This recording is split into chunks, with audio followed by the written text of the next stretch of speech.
I think that if you roll in undercover, right, there's no need to, because I think the opportunities are endless if the truth can set you free. Nicki put that out there. That Nicki recorded that at the freak off in the Calabasas. Hey, what's up, King Son? Man, you doing it, man. You deserve it, daddy. You putting in that work. Proud of you. I love you. Y'all, Diddy's trial is heating up like never before, and now Nicki Minaj has allegedly been called to the stand. First it was Kid Cutie, then Capricorn Clark, and now Nicki Minaj is right in the middle of this federal storm. So here's the thing, remember, when Nicki randomly started talking about undercover brothers and fake thugs in the industry, yes, she wasn't just throwing shade, she was talking about Meek Mill, and now we're finding out that the real reason they broke up might be darker than we ever imagined. Allegedly, Meek tried to force Nicki into one of Diddy's infamous freak-off parties, and when she refused, he flipped. There's even whispers that he put hands on her, which might have been the final straw that made her walk away for good. And let's not forget, Diddy actually managed Nicki for a brief moment back in the day. They were tight for a hot second, but word on the curb is Nicki saw way too much during that time, and now she is ready to air it all out in court. Here's where it gets crazy. There's a growing rumor that Nicki is the one who leaked that tape of Diddy allegedly clapping Meek's cheeks, and get this, she supposedly paid a bodyguard to take the fall for the footage, so her name wouldn't be tied to it. But now she's exposing the secret FO contract that Meek allegedly signed with Diddy. Like, these documents might literally prove everything people have been speculating for years. This is something you do not want to miss. So let's dive right in. Word on the street is in order to make it big in Diddy's world, artists had to sign over more than just their talent. Allegedly, they had to sign over themselves to get the fame, the funding, and the push. Artists had to agree to some wild behind-the-scenes demands, and that included showing up to Diddy's infamous freak-offs. These weren't just Hollywood afterparties, okay? We're talking about fully orchestrated events where you either participated or you got blackballed. But insiders claimed that Puffy would make these artists do the unthinkable, and I'm talking full-on submission-type behavior. Like, he allegedly made grown men handle him, if you know what I mean. And guess who's being named in this twisted little clique? Meek Mill. Nicki Minaj is not biting her tongue no more. She's allegedly spilling everything. According to multiple whispers, Meek Mill signed that freak-off contract, and part of the rules, convince your partner to take part. Two, when Meek and Nicki were together, the streets always wondered what really ended things between them. Well, now it's being alleged that Meek tried to get Nicki to go to those parties, and not just to attend, but to participate. Nicki said no, point blank.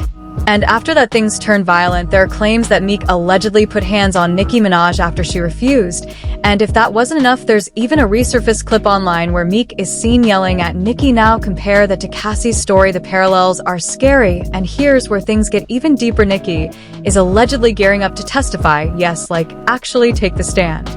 Not just to speak on Meek, but to expose Diddy too. Because let's not forget, back in the day, Puff was managing Nicki for a short while, but sources say she cut ties fast because Diddy wasn't giving her the proper attention or support. But now people are saying the real reason might have been a little more sinister. One of the best critiques anyone has ever given me, and that critique actually came from P. Diddy. Allegedly, Puffy tried to bring Nicki into those freak-offs during that management period, but she refused. She wasn't about to sell her soul or her body for a feature or a red carpet moment. So what did she do? She cut ties fast. But guess what? Meek Mill brought her right back into Puff's world. When they started dating, he reintroduced that toxic circle into her life and allegedly tried to drag her into it too. So now, let's talk about that infamous tape. Allegedly, Nicki Minaj herself was the one who recorded the actual tape of Meek Mill getting clapped by Diddy. Word on the curb is Nicki was behind the lens, and she's been holding on to that footage like a nuke. Why? Because she was scared that Diddy and his goons would come knocking if they ever found out. She had the kind of career-destroying blackmail that could bring the whole machine crashing down, according to Jaguar Wright, who always has the inside scoop and isn't afraid to drop names. Nicki caught that whole moment on camera at one of Diddy's alleged freak Nicki parties out in Calabasas. She didn't leak it for years. She just kept it hidden in the vault because, baby, messing with Diddy's inner circle, that's dangerous. But then the floodgates open, lawsuits, freak-off exposes, and people speaking out left and right. That's when Nicki allegedly made her move. She leaked the tape, and the bodyguard who took the fall for leaking it, Jaguar says he was just a paid scapegoat. But make no mistake, Nicki played chess, not checkers. Nicki put that out there. That Nicki recorded that at the freak off in the Calabasas. She been waiting to drop that shit on Meek. She just wasn't gonna tell nobody it was Diddy. But now that Diddy out there, why not? So then who's the guy who's claiming he recorded it? Oh, somebody that got paid? Yeah, he said like I was standing somebody outside the door. This wasn't the only time Nicki threw shade at the DL behavior in the industry.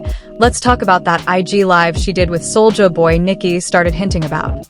Undercover Brothers and Soulja just sat there awkwardly chuckling, and here's where it gets messy in the comments. Fans weren't having it. One person said, Soulja Boy didn't want to talk about DL Brothers cause there's been rumors about him in that department. Also, the tension was tangible, but Nicki knew exactly what she was doing.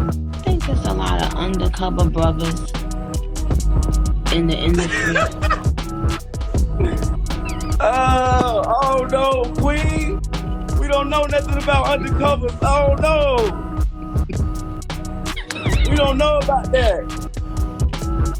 Okay. Because I do. But y'all, Soulja Boy wasn't the only one Nicki pressed on this whole undercover brother mess. Sis was on a roll. She wasn't letting up. Nicki Minaj went ahead and asked Ray J point blank what he thought about the men in the industry who'd be living that DL life. What do you think about the undercover community? I think that if you roll in undercover, right, there's no need to, because I think the opportunities are endless if the truth. And let's not act brand new here, because Ray J's name has been circling the Diddy drama for a hot minute now, ever since Diddy started getting caught up in all these lawsuits and allegations. Ray J has been throwing hella shade, online cryptic tweets, side-eye interviews, and it got so heated that Diddy's sons tried to jump Ray J behind the scenes. Had a massive altercation with Diddy's sons, and then several weeks later someone tries to kill you. People think that maybe Diddy has something to do with what happened. I just think that we need to just chill. But even with all that drama, Nicki still went there. She asked Ray J to shed some light on the whole Meek Mill situation too, because at this point the streets are screaming that Meek and Diddy got this weird secretive dynamic going on. And honestly, the signs were always there. Let's rewind to the Lil Rod lawsuit, where it was claimed that Diddy said he smashed a rapper from Philly who used to date Nicki Minaj. Like, come on, that's not even a blind item. That description fits Meek to a T. But despite the clear evidence, Meek took it personal. Word on the street is Meek allegedly threatened to live DJ Academics, all because Academics was doing deeper dives into the Lil Rod case. Academics didn't even name him directly at first, but apparently Meek ain't like that one bit. Insiders say he blew up behind the scenes and allegedly started making real scary threats. And if you know anything about DJ Academics, you know he's not the type to just make up drama for clicks. If he says someone threatened him, there's probably receipts. He's seen me reacting to it and thought I made it up. With all this smoke, Meek's still out here on camera saying no Diddy gang, no freak stuff. Real life shit, nigga. No Diddy gang, Meek Mill in real life. Don't ever disrespect me, you heard? That shit, Meek. But let's be real, the more he denies it, the more suspicious it looks now. Let's talk about this unreleased Meek Mill song that's been floating around the industry. Allegedly, this track never made it to the public, but a few insiders say they've heard snippets, and let me tell you, it's giving confession booth vibes. Word on the street is in this unreleased verse, Meek starts repenting and saying how he regrets the things he did with Puffy. Dream chasers, nigga. I hope they forgive me for what I did with Diddy. Real street niggas forever. Bitch, I'm the king of Philly. But wait, there's more receipts on the Meek and Diddy love affair trail. Let's go back to that event where Meek and Diddy pulled up in matching outfits, not similar matching, but the gag is this wasn't the only cozy moment they shared. Now Meek is in the same shirt. He's out there in the same shirt. This is not Photoshop. This is really happening. I'm just saying. No, stop. There's also that clip of Meek at this industry party singing his heart out on the mic, looking directly at Diddy like he was performing for him, and him. Only one user hit the nail on the head in the comment saying, "I'm on the mic trying to rap to my daddy," and looked Diddy dead in his eyes.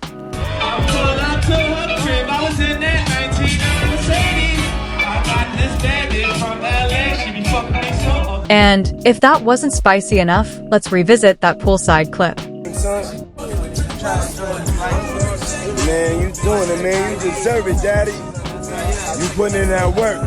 Proud of you. I love you. Not just fan speculation, let's bring Orlando Brown into the mix. He said multiple times that he slept with Busta Rhymes' Usher, and yet Meek Mill's name came up too. You can't make this up. Come on, my nigga knows none of these names you call him. He loved me while he loved me. And only I can see, just like Diddy. The same thing with... He even sat down with no jumper and straight up said Meek Mill was on the DL, and that Meek and Puffy had definitely done it. How did you feel when you saw this lawsuit that made it seem as if perhaps Diddy and Meek Mill had sex? I mean, to each their own, and why would they not have sex when they're gay rappers? They. Do you think Meek Mill's gay? Comedian Andrew Schultz jumped in the mix during a comedy set in Philly, y'all. Robbing Diddy is terrifying, because what if he's there? You break down the door, he's butt naked on the couch. Meek Mill sitting on his lap, just petting him like a Maltese cat. Now, Meek didn't stay quiet after that. He jumped on Twitter trying to deflect with the first time I laughed at being on the DL. But don't with me in real life, I may swing LOL. And we can't forget that little birthday bash that Diddy threw for Meek Mill back in the day, so for Meek's 27th birthday, Diddy allegedly went all out and dropped $25,000 to rent out the Parisian Palace in Las Vegas. And let me tell you, this wasn't some casual get-together. This was the same weekend as the Floyd Mayweather vs. Marcos Maidon fight. So you already know the stars were out, but here's where it starts getting hella suspicious. Before the party even kicked off, Diddy made some very specific demands. He had all the bedroom locks changed and made sure that only he had the keys. Now, why would you go through all that if he wasn't planning a little something extra? Rumor has it this wasn't just any birthday bash. According to industry whispers, this was one of those freak-off parties allegedly part of the contract Meek had with Diddy to get that industry push. And now word on the curb is that Nicki might be ready to testify in court about all of this. She's done playing nice and might be gearing up to tell the whole truth about what went down at these parties, including what Meek allegedly did to her and how he allegedly got mixed up in Diddy's dark side. Meanwhile, Meek, he's been quieter than a mouse in church through this whole Diddy trial drama. But look, only time will tell if Meek's name will end up on that courtroom list, because if these freak-off dominoes keep falling, he might be next up. But now I'm turning it over to y'all. Do you think Meek was really Diddy's boy or girl, depending on how you want to put it? Or are these clips and stories just shading him in the wrong light? Was Nicki's breakup with Meek really about the freak-offs, or is there more to this story? We still don't know. Drop your thoughts in the comments down below, because this rabbit hole runs deep. Don't forget to smash that like button, hit subscribe.